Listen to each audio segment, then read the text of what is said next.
Здравствуйте, мои хорошие! Судя по количеству вопросов, которые прилетели из разных географических точек, и количеству желающих попасть на консультацию, проблема, которую я поднимаю в своих роликах, очень важна. И упуская первые, незначительные, как многим кажется, сигналы, мы теряем семьи.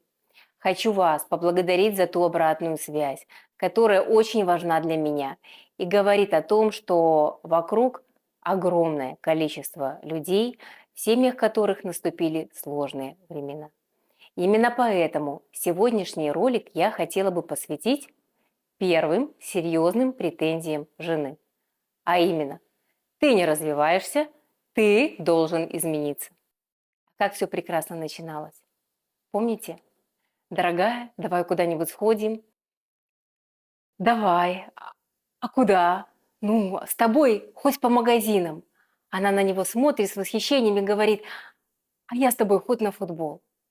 Или, например, они в кино. Он говорит: дорогая, ты что будешь? Чипсы или попкорн? Она говорит: не без разницы, я у тебя поклею. А попить что взять? Она говорит: на свое усмотрение, любимый.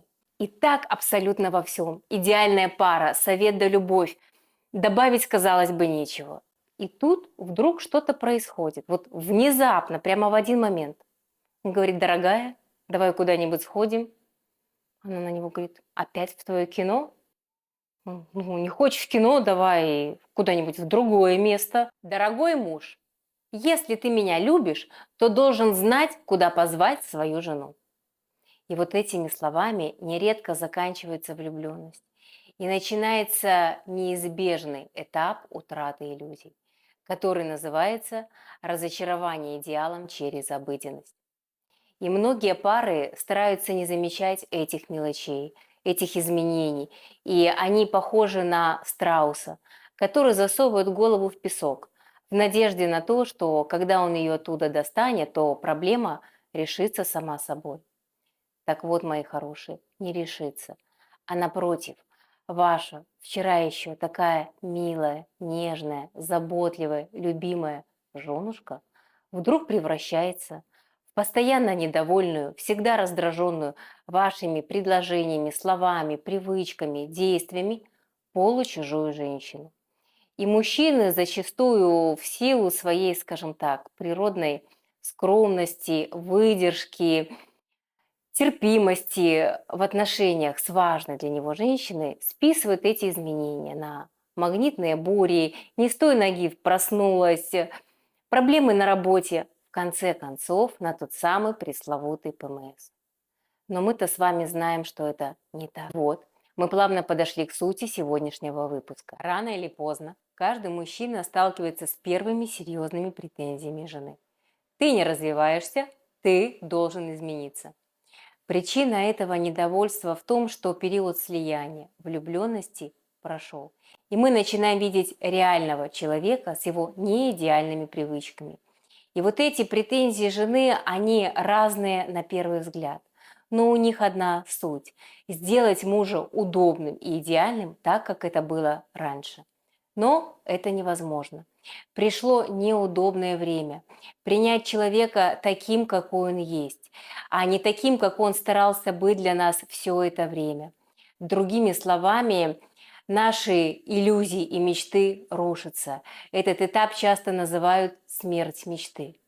Но женщины так просто не сдаются. И тут в голове у жены рождается экстренный план спасения мира.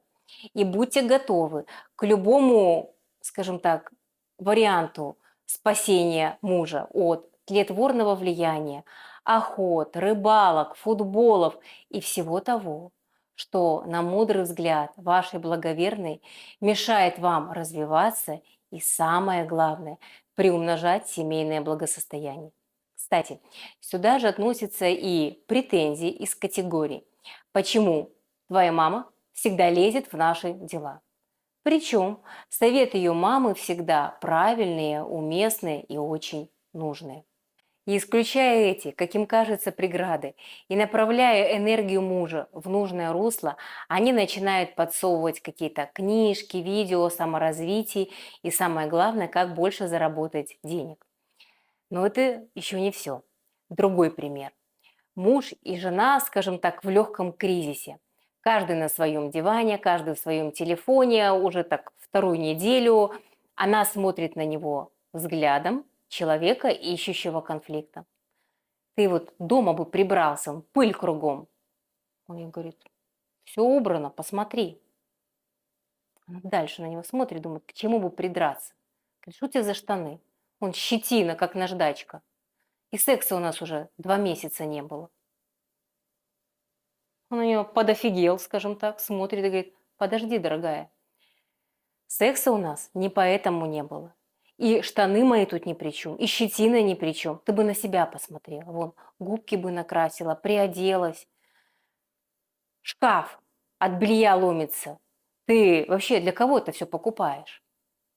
Она на него говорит, а для кого мне это все надевать?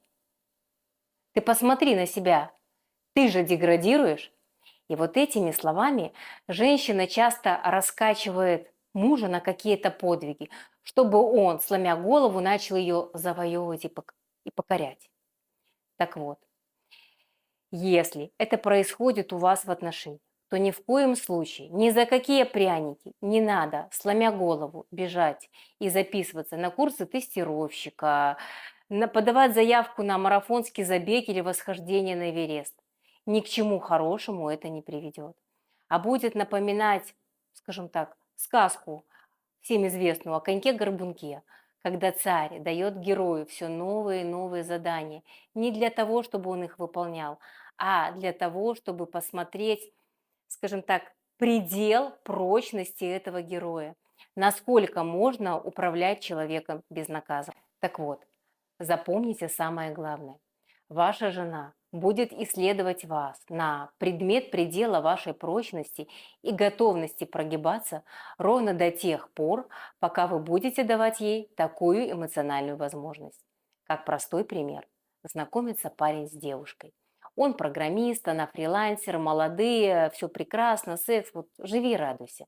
И вдруг она с горящими глазами говорит, погнали на байдарочный сплав. Ребята, природа, песни у костра, все там, все круто будет. Он сидит и думает, зачем мне это все надо?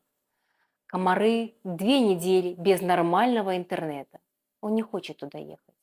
Но вслух говорит, давай, давай, поеду. Она у него уточняет, а ты точно хочешь? Парень про себя думает, если я скажу, что нет, то, не дай бог, она обидится или кого-то другого найдет. Нет, съезжу на этот раз, а дальше будет видно. Так вот, другого раза не наступает. И однажды, уступив и согласившись принять участие в саморазвитии, вы вынуждены будете вновь и вновь соглашаться, скажем так, на все новых и новых комаров только ради того, чтобы в очередной раз не слышать: ты не развиваешься, ты скучный, тебе ничего не надо, я тебя разлюбила. Мои хорошие, в этой ситуации, как только вы впервые услышали фразу «я изменюсь», если изменишься ты, знайте, ваши отношения перешли в фазу холодной войны, где по определению не может быть победивших и побежденных. Мы оба проиграли в этой схватке. Поэтому задача данного этапа не изменить человека, не подмять под себя, не влюбить, не впечатлить, а научиться принимать таким, какой он есть.